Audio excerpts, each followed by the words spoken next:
HPT 风冷雷射焊接，让你3分钟可以快速上手。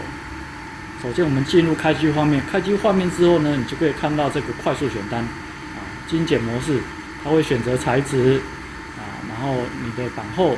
你的焊接的角度是什么，内角焊、外角焊种种，你用的焊线选择是多少。那进入画面之后呢，我们首先不要由上往下，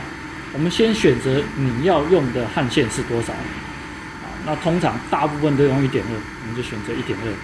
这个时候我们再回过头来选材质，因为焊线是你不大会去更换的。那我们还有选择，我们下拉选单，我们可以选择铝，可以选择碳钢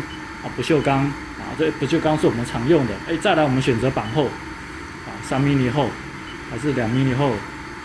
然后再来选择焊接的角度，比如说内角焊外角焊。这样选择之后呢，右边这个主要的参数它就帮我们自动带入，那这样我们就可以进行快速的焊接。那如果你要再做其他的细部微调呢，进入专业模式。那专业模式这边呢，你就可以选择设定你这个初始的光送线种种以及收尾的时候的相关的设置。那这样子呢，你就可以快速的完成你需要的焊接的工艺的选择。